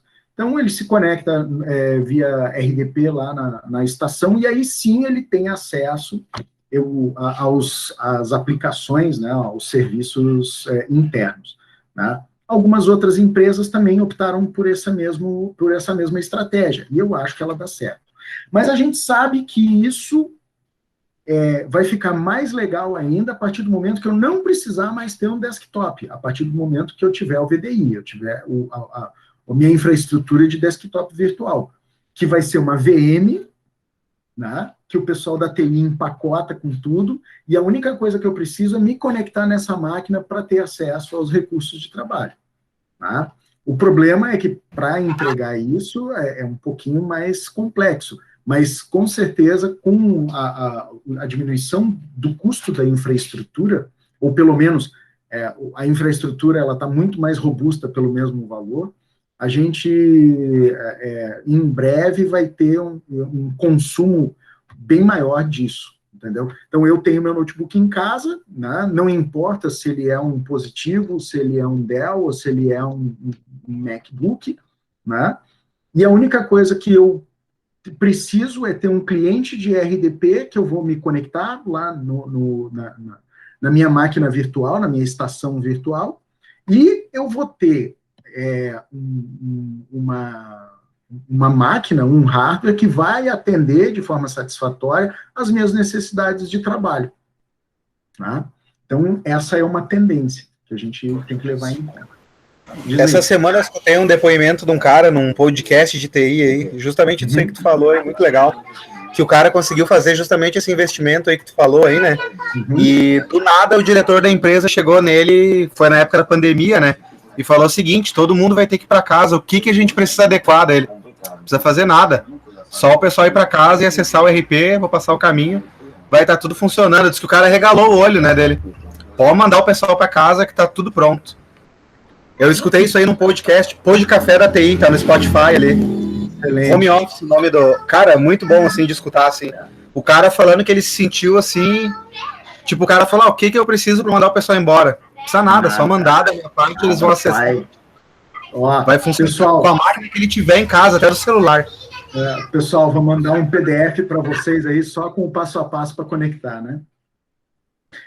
Justamente isso aí, ele falou que ia disparar um e-mail pro pessoal da empresa com um passo muito simples ali e pronto. O cara clicava no link e estava pronto já. Quem decide Qual serviço vai ser usado no ambiente? O cliente VPN, o ambiente cloud, é o gerente de TI ou o analista de infra?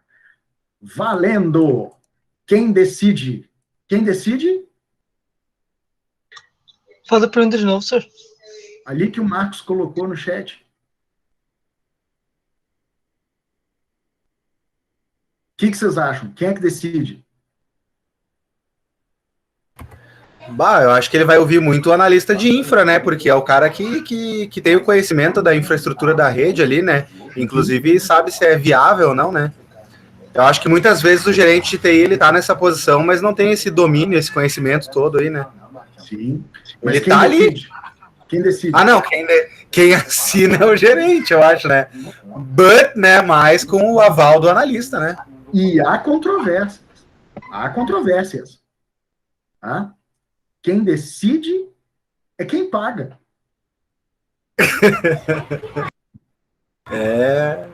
Quem decide é o gestor.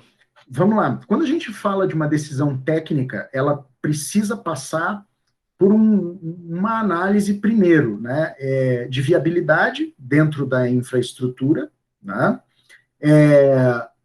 Ela tem que passar por uma decisão que ela é de estratégia de longo prazo, né? Aquela ferramenta, ela é adequada hoje, mas dentro do plano da empresa, né? Dentro do plano de TI e da evolução, ela continuará adequada.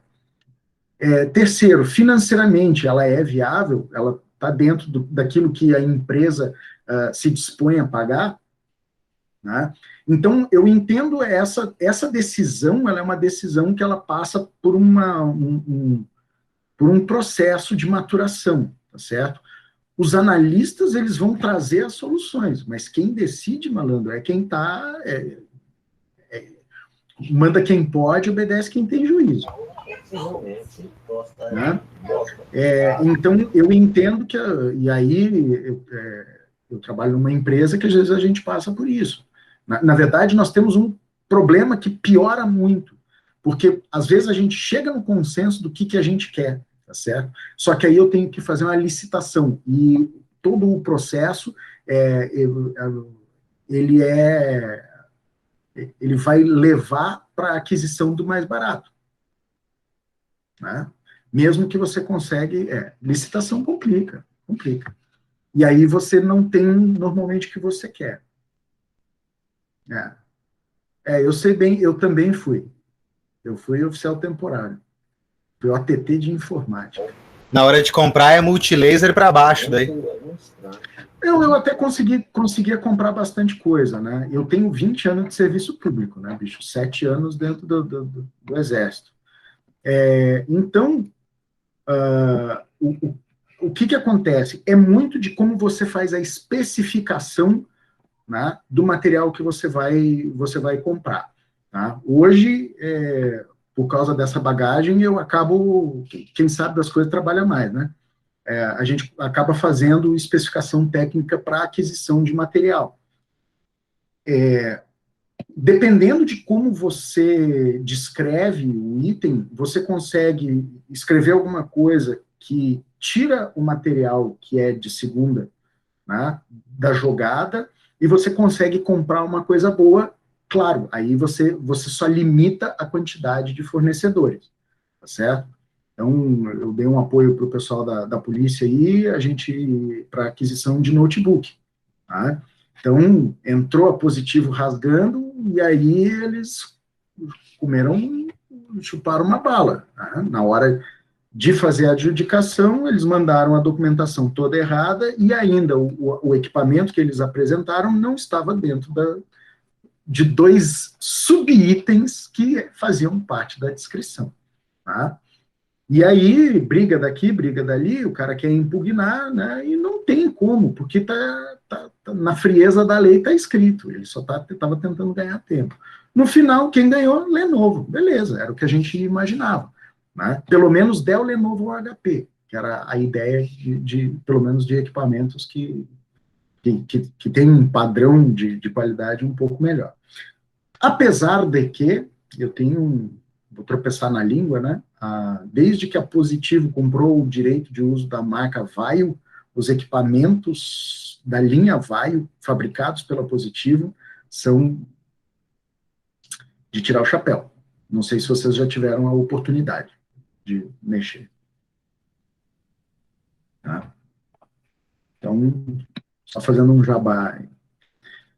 Beleza? E quais são os tipos de aplicações que a gente pode ter aí? Né? A gente tem uma série de aplicações, um gigante. A gente tem aplicação de escritório, a gente tem sistemas específicos, a gente tem aplicações de comunicação, aplicação para videoconferência, né? Aplicação de autenticação, aplicação... né? Vamos longe nisso aqui. O que são tendências modernas no software? Né? A gente tem software de código aberto, é uma tendência moderna, já não é mais tão tendência moderna assim, mas eu acho que o software livre, ele virou algo bastante comum. Tá? Muitas empresas hoje disponibilizam seus sistemas de forma livre. Tá? O próprio Nextcloud e o OnCloud são exemplos disso. Se você quiser instalar dentro de casa, o problema é seu, você baixa o código community lá e instala. Você quer um suporte diferenciado, você paga, ou se você quiser, não precisa instalar, você contrata o nosso serviço. Então, é um modelo de licenciamento diferenciado, tá certo? Aplicações baseadas em nuvem, então a gente hoje tem muito software as a service e infraestrutura como serviço. Alguns softwares, pelo menos o front-end eu instalo lá, o cliente eu instalo no desktop do meu usuário, e o back-end, toda a parte de infraestrutura, eu estou jogando para uma infraestrutura como um serviço, eu já não estou mais embalando nada dentro de casa. Né? E uma tendência muito moderna mesmo, é a utilização de aplicação para dispositivo móvel. Então, hoje, tudo virou app. Né? Tem app para isso, app para aquilo, app para aquele outro, app para controlar o consumo de combustível, app para ver se você correu ou não, app para te lembrar beber água, né? Enfim. Então, entregar um serviço através de dispositivo móvel hoje para o usuário final, ele é uma tendência já consolidada, tá certo? Hoje, se a sua empresa ela não entrega nada em dispositivo que seja adaptável, né, para um dispositivo móvel, você está lascado. Né? Até o próprio site da empresa. Alguém duvida disso? Alguém não concorda?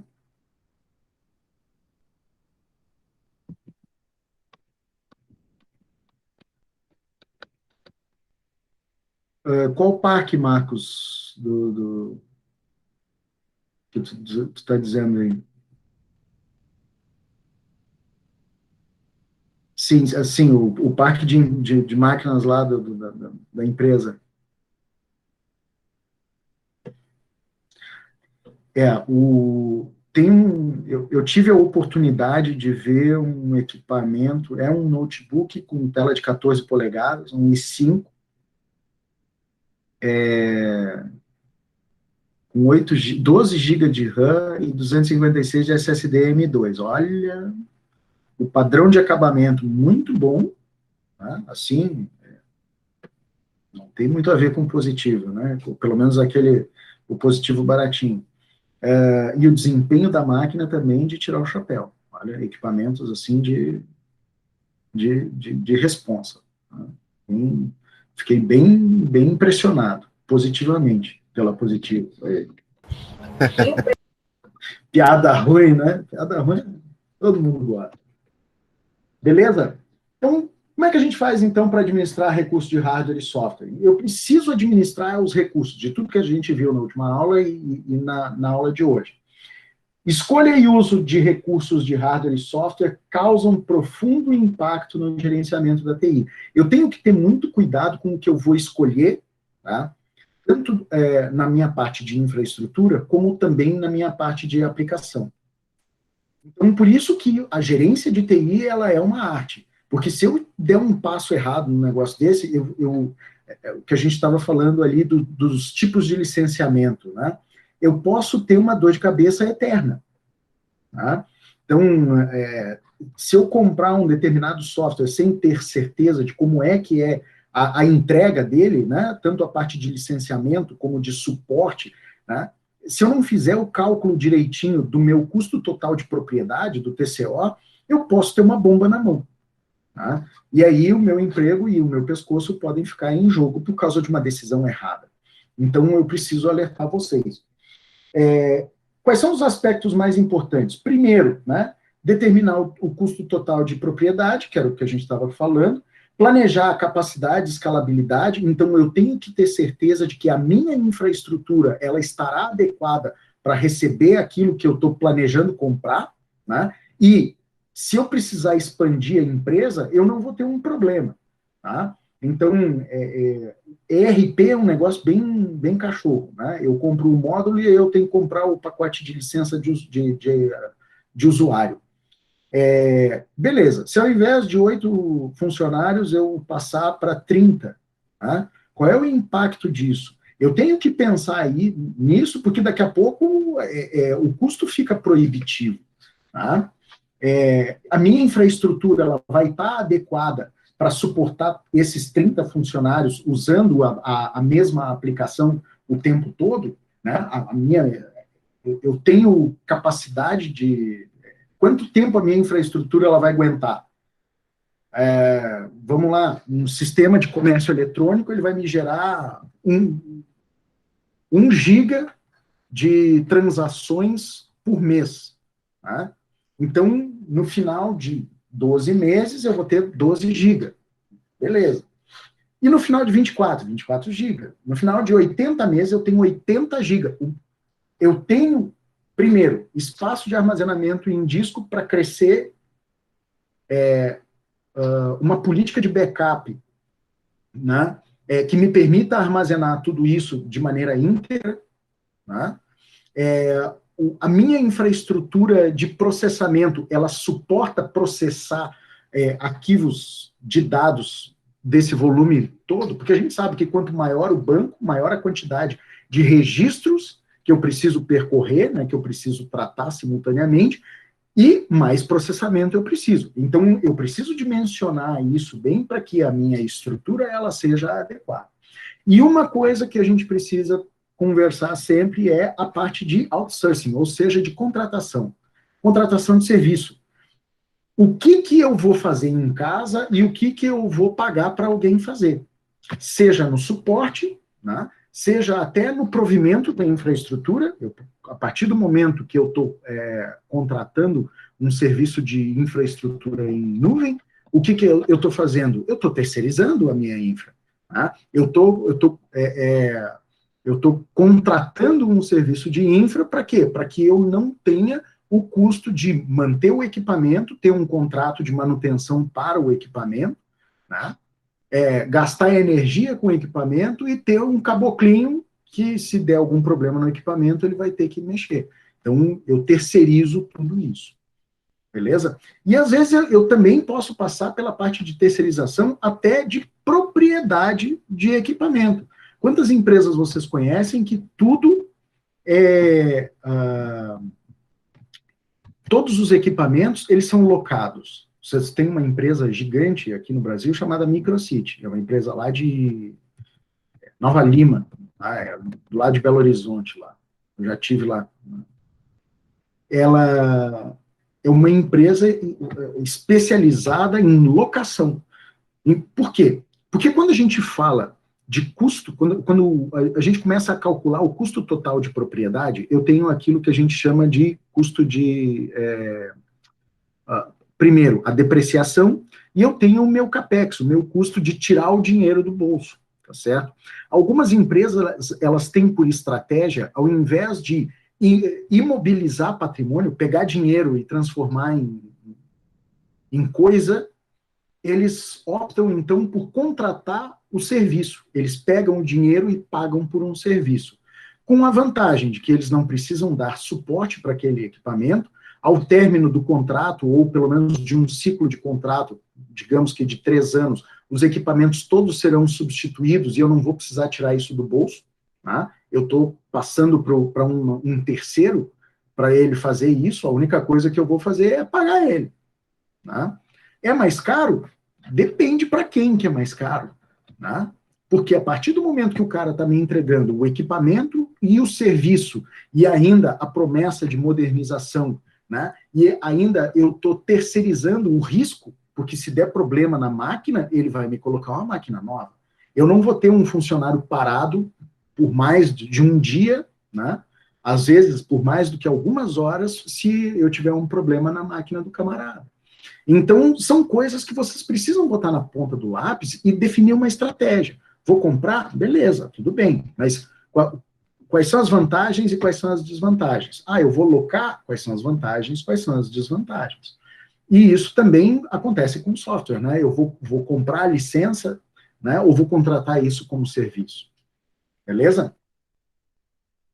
Eu preciso planejar a capacidade e a escalabilidade do meu ambiente, que, na verdade, nada mais é do que a arte de tentar adivinhar quando os recursos de software e hardware ficarão saturados. Então, eu tenho que montar eu tenho que planejar tanto a minha infraestrutura de hardware, como também as minhas aquisições ou contratações de software, dentro de um período de tempo definido, tá?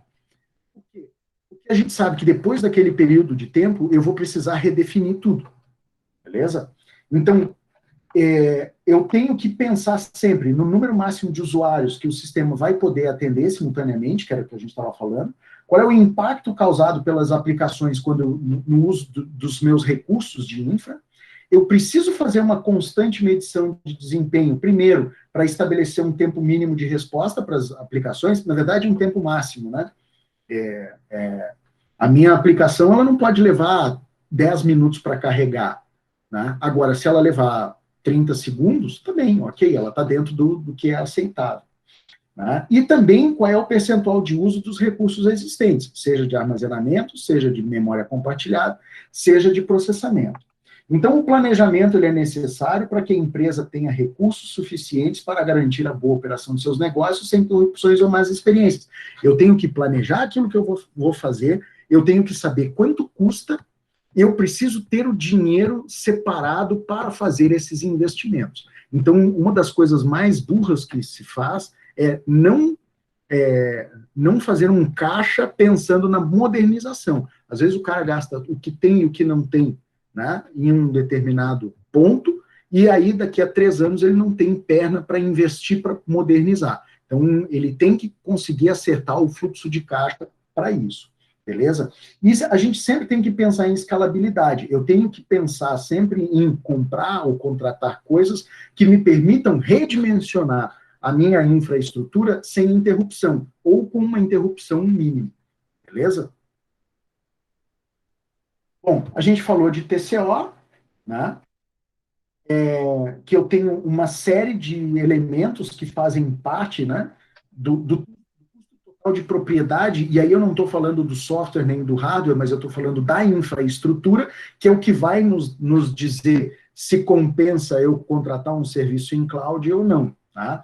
Que pela aquisição do hardware e do software, toda a parte de instalação, treinamento, suporte, a manutenção e a infraestrutura necessária, porque para eu ter um data center eu preciso ter gerador, eu preciso ter subestação, eu preciso ter climatização, eu preciso ter sistema de prevenção de incêndio, eu preciso ter sistema de monitoramento, eu preciso ter um monte de coisa, né? Também, quanto custa o downtime, né? E o quanto custa o espaço e a energia elétrica. E eu tenho que pensar sempre nos custos ocultos, que às vezes a gente não leva em conta, que é de gerenciamento de pessoal e gerenciamento da minha infraestrutura de rede, tá certo? Então, eu preciso botar na conta se compensa fazer um outsourcing, como a gente já viu, tá? Então, eu contrato esses meus recursos como serviço, seja hardware, software ou serviços, né? E eu tenho que analisar com critério o que compensa eu contratar fora. A gente tem que botar bem na balança. Um detalhe, sempre que eu estiver contratando alguma coisa, eu tenho que definir eu tenho que ter um contrato claro e definir bem qual é o meu SLA. O que é o SLA? É o Service Level Agreement, ou seja, é o meu acordo de nível de serviço. Qual é o tempo de resposta e quais são os padrões de entrega que o serviço que eu estou contratando vai me ser entregue. Por exemplo, locação lá de equipamento. Se eu tiver dano em algum equipamento, né, o cara tem um dia útil para me substituir. Beleza, então eu sei que se der problema em um equipamento, o meu funcionário ele vai ficar no máximo um dia sem trabalhar. Tá certo? Por quê? Porque no dia seguinte, um novo equipamento já vai ser disponibilizado para ele. Tá? Dependendo da empresa, eu posso dizer que o cara tem 2 horas para me botar uma máquina nova. Não tem problema. Isso vai custar mais caro, por quê? Porque ele vai precisar ter um equipamento. Na verdade, ele já vai deixar um equipamento reserva com você. Quando aquele equipamento reserva for utilizado, ele vai lá buscar o com defeito e já leva um outro reserva. Tá? Deixa eu só... Isso. Para a gente encerrar, né? Tem um negócio bem complicado hoje em dia, que é o gerenciamento de plataforma móvel. Por quê? Porque eu preciso de recursos diferenciados para controlar tanto o patrimônio como o acesso externo.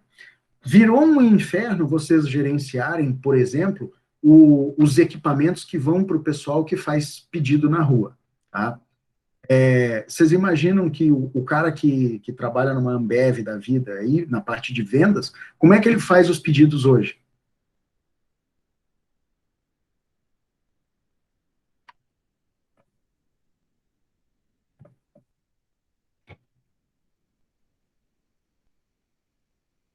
E esse app está rodando aonde?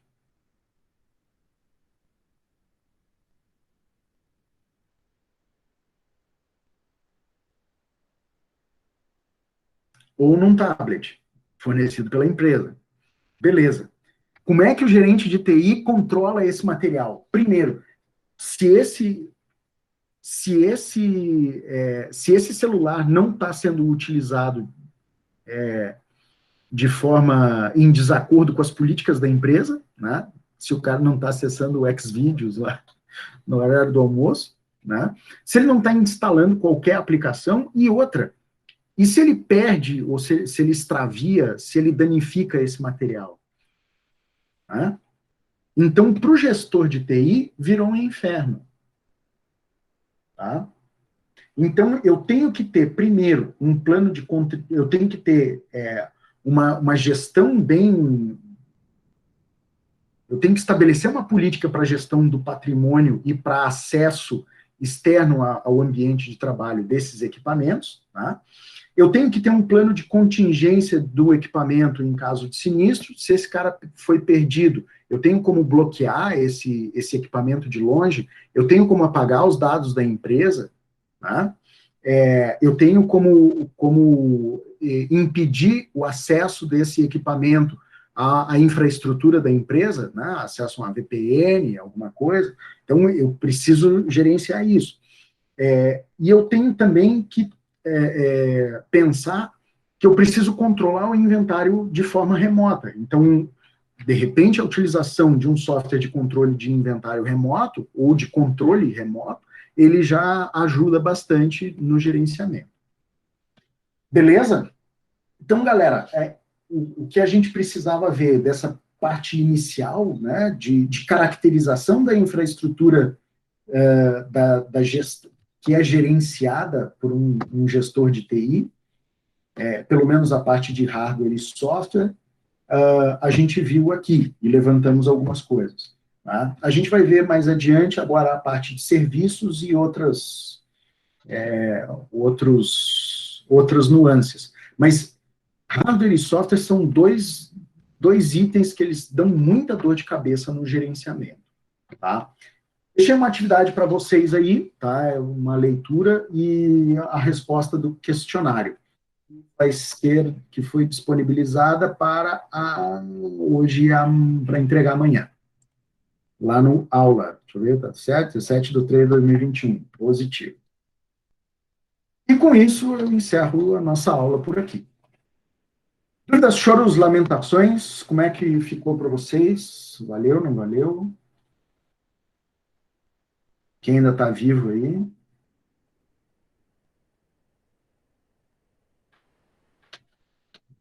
É bastante conteúdo, mas eu acho que o que vocês estão precisando é só... acho que vocês têm uma percepção geral disso tudo, precisa só alinhar. É que nem um diamante, é só tirar as arestas. Beleza? Então, pessoal, uma boa noite a todos, obrigado pela presença. É isso aí. Mas aí é que está, essa disciplina de gestão, Marcos, ela... Às vezes a gente pensa assim, não, porque eu sou muito técnico, eu gosto de infraestrutura, mas se a gente não abrir a cabeça para a parte administrativa, tá, a gente vai ter muita dificuldade até de entender as decisões dos gestores. Então, eu defendo bastante isso. Às vezes a gente tem que olhar para os dois lados da moeda. Beleza?